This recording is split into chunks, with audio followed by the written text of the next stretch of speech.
আপনারা দেখছেন channel 25 news local সংবাদ।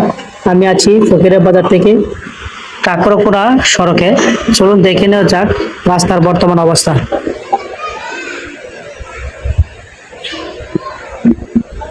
আমি বর্তমানে ফকিরের বাজারের থেকে কাকরপুরা পর্যন্ত সড়ক সরজমিনে পরিদর্শন করেছি। এই সড়কের বেশিরভাগ অংশই বর্তমানে ভালো অবস্থানে রয়েছে।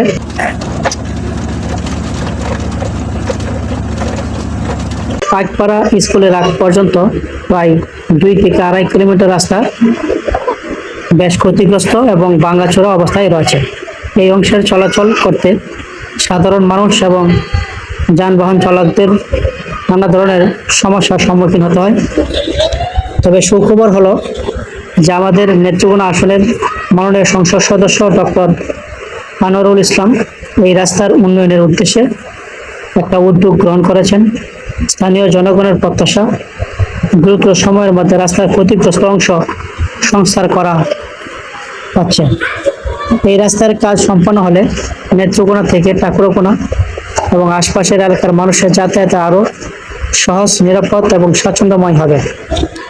ব্যবসা বাণিজ্য, শিক্ষা এবং দৈনন্দিন যোগাযোগ ব্যবস্থাও ইতিবাচক পরিবর্তন আসবে।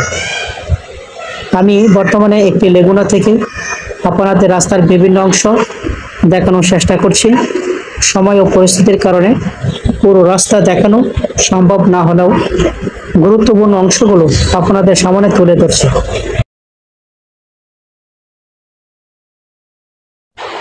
এটি একটি ছোট এবং সংবাদ ভিত্তিক ইউটিউব চ্যানেল। আমাদের লক্ষ্য হলো গ্রামগঞ্জ থেকে শুরু করে শহরের বিভিন্ন এলাকা, গুরুত্বপূর্ণ ঘটনা, সামাজিক সমস্যা, জনদুর্ভোগ, উন্নয়নমূলক কর্মকাণ্ড, মানবিক গল্প, শিক্ষা, সংস্কৃতি এবং সাধারণ মানুষের কথা আপনাদের সামনে তুলে ধরা। সত্য বস্তুনিষ্ঠ সংবাদ পরিবেশনের মাধ্যমে সমাজের বাস্তব চিত্র তুলে ধরার চেষ্টা করছি। আপনাদের সহযোগিতা, পরামর্শ এবং ভালোবাসায় আমাদের এগিয়ে যাওয়ার প্রধান শক্তি। চ্যানেলটি নতুন হওয়ায় আপনাদের দোয়া এবং সমর্থন একান্তভাবে কাম্য। আপনারা যদি পাশে থাকেন তাহলে আমরা আরও বেশি সংবাদ তথ্য মানুষের কাছে পৌঁছে দিতে পারবো ইনশাল্লাহ। তাই চ্যানেল 25 নিউজের সঙ্গে থাকুন, ভিডিওগুলো দেখুন, লাইক, কমেন্ট, শেয়ার করুন এবং চ্যানেলটি সাবস্ক্রাইব করে আমাদের উৎসাহিত করেন।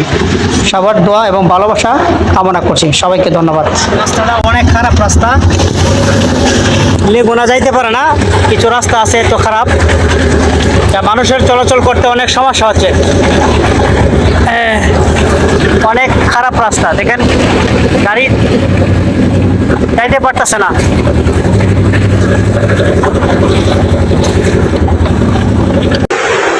এটা হচ্ছে পাইকপাড়া স্কুল।